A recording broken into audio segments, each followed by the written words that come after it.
If you've watched any of my videos, you know that I'm an investor and not a trader. And this isn't because I have anything against people who trade. I'm just really not good at it. However, my feelings started to change when the Bitcoin ETFs launched a few weeks ago. I had an account with Vanguard, and even though I didn't intend to ever buy any of the Bitcoin ETFs in that account because it was a regular brokerage account, therefore taxable, I'd rather buy spot Bitcoin. I didn't like the fact that Vanguard wouldn't carry the Bitcoin ETFs at all. It's fine. They're a private company. They can do whatever they want when it comes to that. But for me, I don't want my broker making a decision as to whether or not I can buy or sell something. It's just not how I do business. So the way that I vote is with my money. And I decided to transfer the funds that I had at Vanguard back to another broker I used to use. Now, my primary broker is Schwab, and I have a lot of accounts with them. But Robinhood was offering a 1% transfer for anything that comes into their accounts with no limit. My Vanguard account, which I don't cover publicly, is a decently sized account, so a 1% bump isn't bad. And I've been with Robinhood since 2018. It used to be where I kept my speculation in play portfolio before all of the other brokers had no commissions as well, and I just prefer Schwab's trading platform, so I moved the speculation portfolio there. But I've had the Robinhood account for several years. It's just been empty with a few shares of some stock that I get from referral bonuses, and there's a link in the show notes if you don't have Robinhood and want to get it. If you use the link, both of us will get some free shares of something. Anyway, I transferred my funds over to Robinhood and realized that, once again, they have really good access to a lot of different,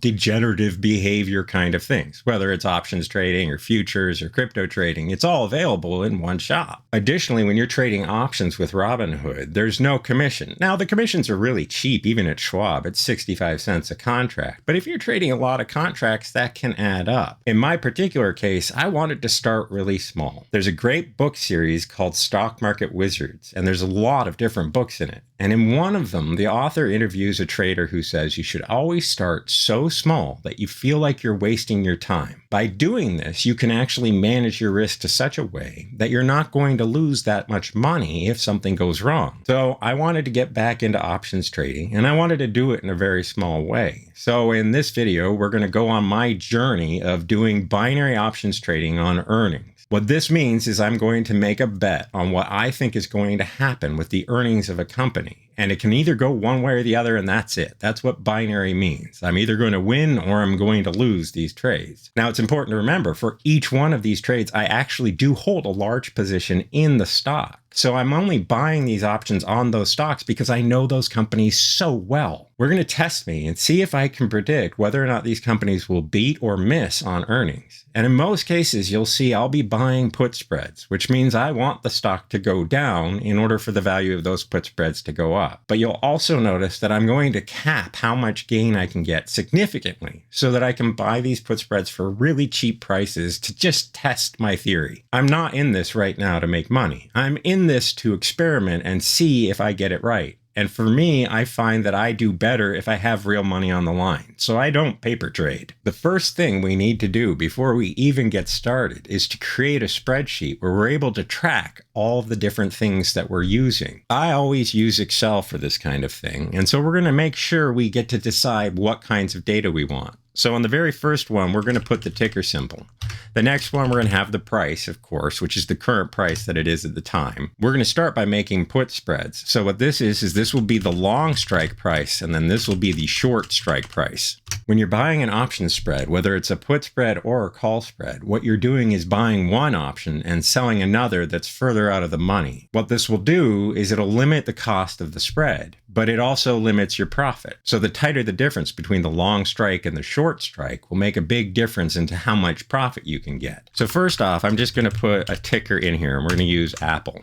And since we're using Excel, we can actually click the data tab and then stocks, and you can see that it'll search for Apple, and you come over here and you can pick which one you want. Of course, we want the one in the NASDAQ.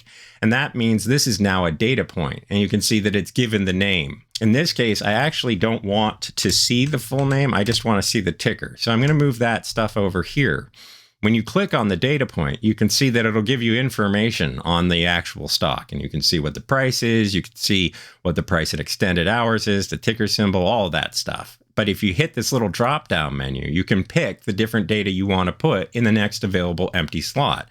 So first off, we're going to want the ticker. So we go down to ticker symbol, and you can see that created the ticker symbol over here.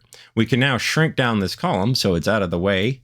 And now we can go back to the data point, click on price, and that'll put price in the next column. So now we've got the ticker and the price. And whenever we hit refresh all, it'll actually contact Microsoft servers, which are run by Refinitiv, and download the updated data for the whole sheet. The long strike and the short strike are going to be determined by what I buy. So this will be a cell where I'm going to enter data. And I always like making those cells yellow. We're also going to give a little bit of formatting to our headers here so that we can be better looking when it comes to the chart. In the next column, I want to put in cost. This will be the actual cost of the trade, and I want to be able to track it so that I can be able to see how much money I make or lose over the time. All three of these are going to be, well, in fact, all four of these cells are going to be currency. So we'll just mark them as currency, and that'll make it so that we can have dollar signs automatically in here. After cost, I want to have profit and loss in terms of dollars, and then I want to have profit and loss in terms of percentage. The way we're going to calculate that will be what we sell it at. So we'll change this to the buy price, and we'll change this to the sell price.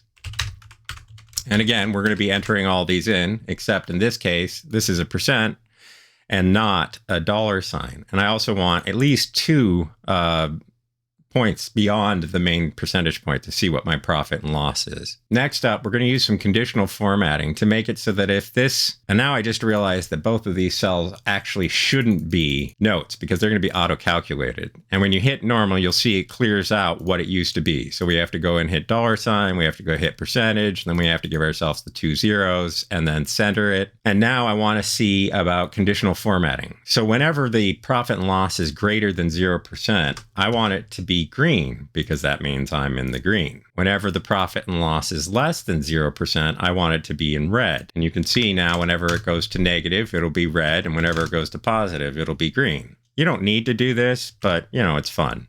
I'm also going to do the same thing here. Wherever it's greater than 0, we're going to make it so that it'll be green.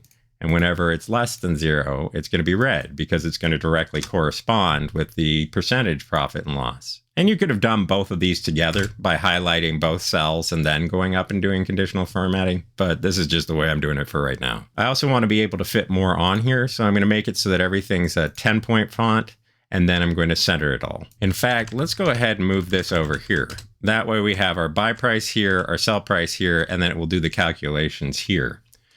So what we're going to do is, in order to figure out what our profit loss is we're going to do the sell price minus the buy price. So that way, if we buy an option for 20 bucks and we sell it for 40 bucks, you can see that we made $20 of profit. Now we can take this profit and divide it by the buy price, and that shows you that we made 100%. So if we sold it for $30, we'd make 50 cents. If we sold it for $22.67, you can see that it's doing all the calculations automatically. But now I want some additional conditional formatting. So what I'm going to do is I'm looking at one of the spreads that I'm considering, and I'm considering buying a put spread where I'll be long the 182.50 puts, and I'll be short the 180 puts.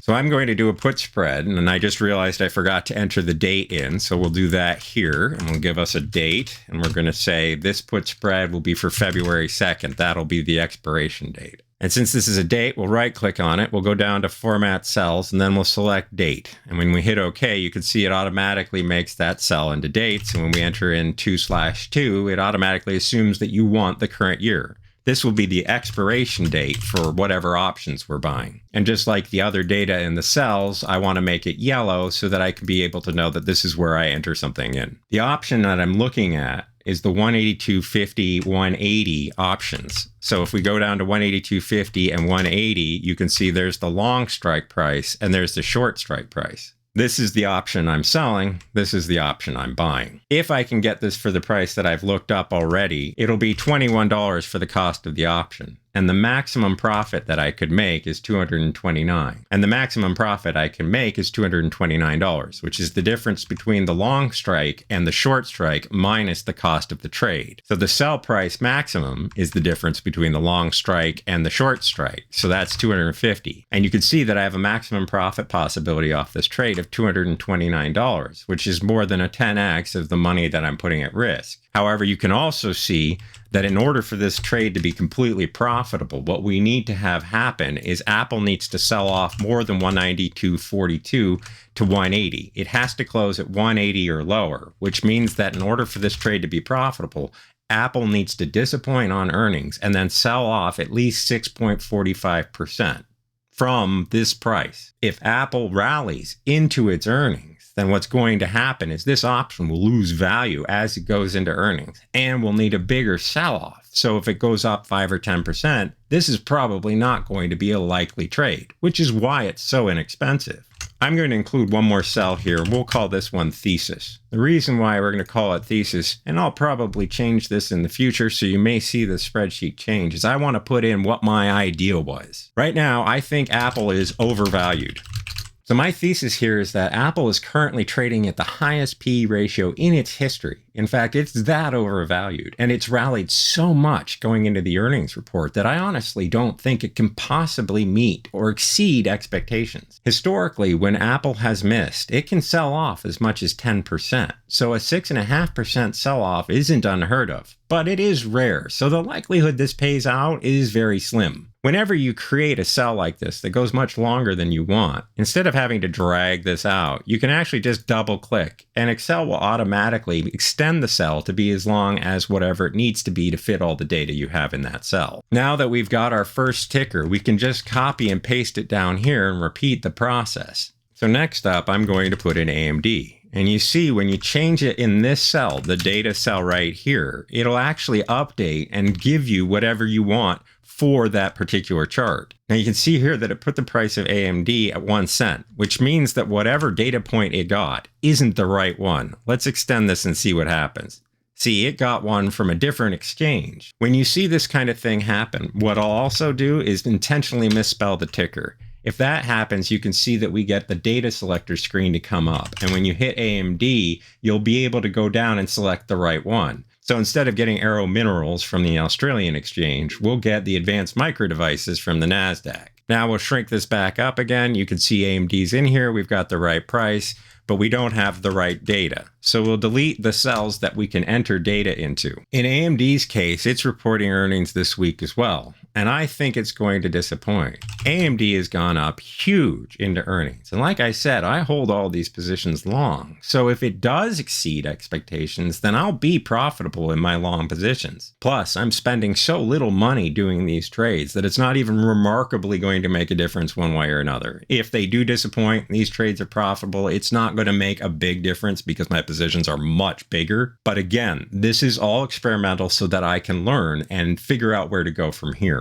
So the long strike that I'm looking at when it comes to the AMD one is the 162.50. And then I want to sell the short strike at 160. You'll see that it's the same difference between Apple. So my maximum sell price is going to be $250. But this put spread costs more money at $51. So the profit isn't going to be the same 10x. The most I can do is almost 4x the original investment. Again, when you're looking at option spreads that cost this little, the reason they cost so little is because the likelihood they're going to pay out is slim. With AMD trading at $177.25, I want it to get down to 160 or lower, which means I need it to drop over 9.7%, nearly a 10% drop. AMD has done that kind of thing in the past, and I think it could do it here because it's just rallied 200% since October, less than 3 months going into earnings. I love Lisa Su as a CEO, but I don't think she can pull the rabbit out of the hat that she needs to exceed on expectations. So now we'll get rid of both of those sell prices, and you can see that we're already negative, because if these go to zero, I'll lose $21 on Apple and $51 on AMD. So I'm going to enter in some more, doing the exact same process that I've been doing so far.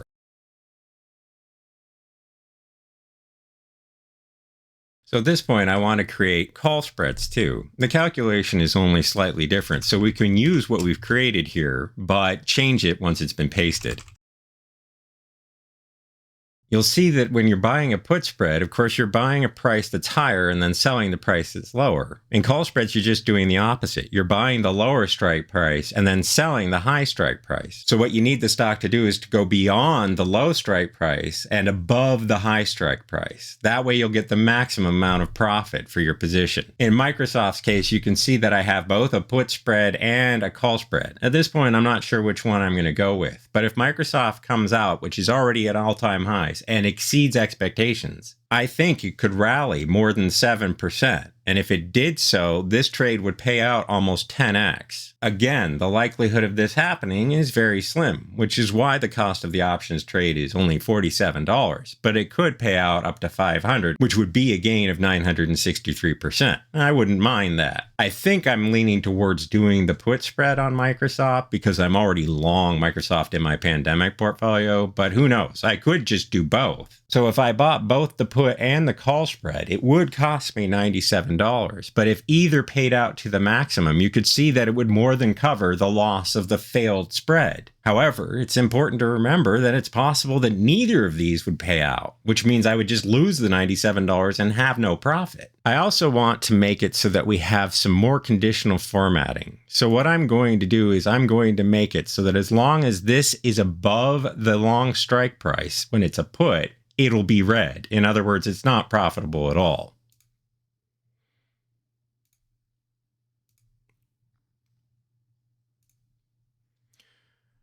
Then I want it to turn yellow if it's between the long and the short strike. What that means is it's profitable, but it's not fully profitable.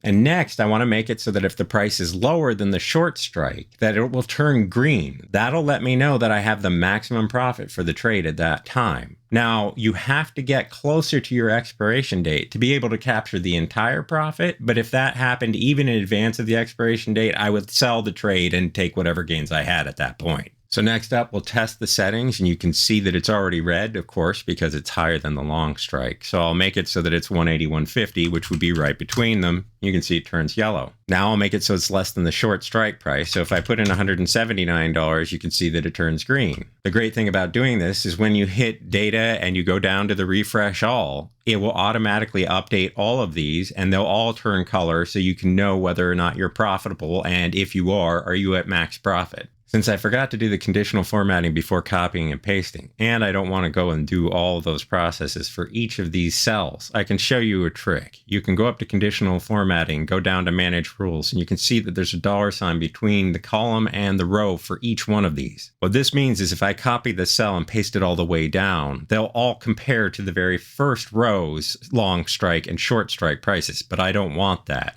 So if I go into the rule and I remove the $signs, I'll be able to copy and paste this. Now you can see that they're all red because they're all above their corresponding strike price. But if I put 162, you can see that it turns yellow. It's not corresponding to this long strike price. It's corresponding to this one. And if I put in 159, which is less than the short, it turns green. This will happen for all of the different cells on this page. And from now on, if I copy and paste and create a new one using this as a template, it'll carry all those conditional formatting properties with it. Down here, however, you're going to have to create a new conditional formatting because we're going to want the price to turn yellow when it's greater than the long strike price. We're going to want it to be red when it's lower than the long strike price. And we're going to want it to be green when it's higher than the short strike price. And this time I'll remove the $signs as I'm creating the rules so that I won't have to do that part again when I copy and paste this cell.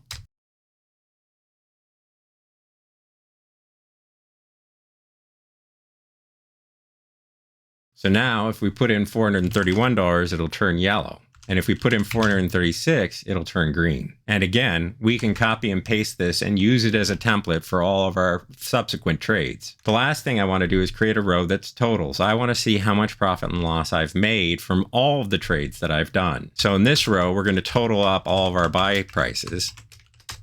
And in this row, we're going to total up all of our sell prices.